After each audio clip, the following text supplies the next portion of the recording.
What's up guys, Evasion here and welcome back to another video. In today's video, this is going to be a very quick end of season Subtlety Rogue guide. I'm going to make an updated guide when the next patch comes out with the new information and stuff like that. But this is for anybody who just wants to know like what talents to use, what stats to go for the last couple weeks so you guys can get into the arena and start smashing some people. Okay, so first off, we're going to talk about talents. These are the talents I've been playing. This is a different build than a lot of people are used to. Basically, we used to have Subterfuge and Dark Shadows, but we're just going to be playing Night Stalker, Mark for Death, Elusiveness, Shot in the Dark. This free cheap shot is really useful. Prey on the Weak's nerfed to 5% PvP, so it's not that good. Enveloping Shadows for 3 dance, you get more constant goes than having Dark Shadows. The lack of damage isn't that big of a deal. Like it does matter, but if you're doing it well with your team, you can still kill people with Enveloping Shadows. You're going to probably feel a lot more comfortable with this spec, and it works really well with the traits, which we'll get into in a second, and some of the other talents as well. For honor talents, pretty much always using Cold Blood, Shadowy Duel, and Smoke Bomb. You can drop Shadowy Duel against things where you think that you're going to need maneuverability, because it is also good. You can kind of troll with Death from Above, not so much for the damage, but to immune CC when you're in the air, you immune stuff. And also just pick a Gladiator's Medallion unless you're a human, in which case you can sometimes use Relentless to take advantage of that human racial, which shares a rather long cooldown with it. For stats, basically you just want to go for mastery and versatility. A lot of rogues prefer a lot more versatility because mastery is slightly nerfed in PvP. I just currently don't have the right gear that I can go a super versatility heavy build, so this is kind of what I've been running with. Definitely works. For traits, basically you want to go for, you want 3 Knights Vengeance, and you want to have at least 1 first dance. This is really important, so whenever you press Shadow Dance off global, or just like at all, but when it's off, it's an off global ability and it gives you 2 combo points, allows you to manipulate your rotation and build for Eviscerates insanely fast.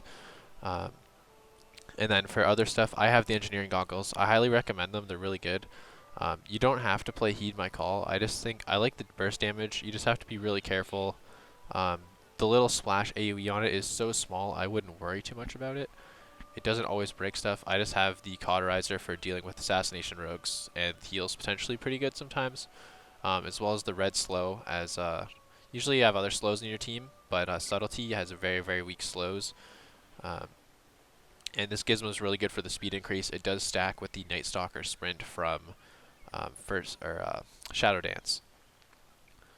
Other than that, if you just try to get like, I like to have 1 Blade in the Shadows, like for the reduced energy cost, or like 1 Inevitability be okay too, for the increased backstab and shadow strike damage all the time.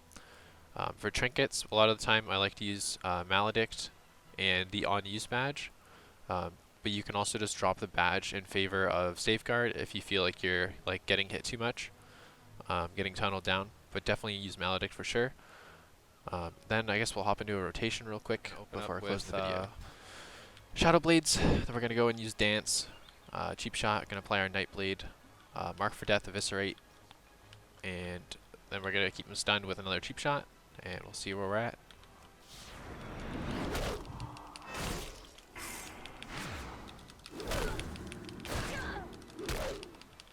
So something like that, guys. I didn't pop my Cold Blood. But basically, you want to go and stun the target. You want to keep up your Nightblade as early as possible, so it buffs your Eviscerate with the Knight's Vengeance traits, and then you just want to keep your target stunned. With an opener like that, you see I didn't use Kidney Shot. I could have thrown Kidney Shot on an off target before going for my kill, just so more people are CC'd and they can't heal the target or help the target for free without wasting Trinket. And also on top of that, you can use it differently. You don't have to use the Mark for Death for an Eviscerate. That could have been like a Mark for Death Kidney, and then you wouldn't have Mark for Death for the go, and then you just have to kind of make use of what you got. Be something like this here. You can see the abilities in the bottom as well as they're going across. Also, you'll notice with the Shot in the Dark talent that I still had quite a bit of energy even through that go, which is really helpful. It's not that useful when you're starting from full energy. If you math it out, it really doesn't do a whole lot, but when you're needing to go for a quick kill attempt and you're starting at low energy, it is definitely really good because it saves you having 40. Like, if you get your energy low,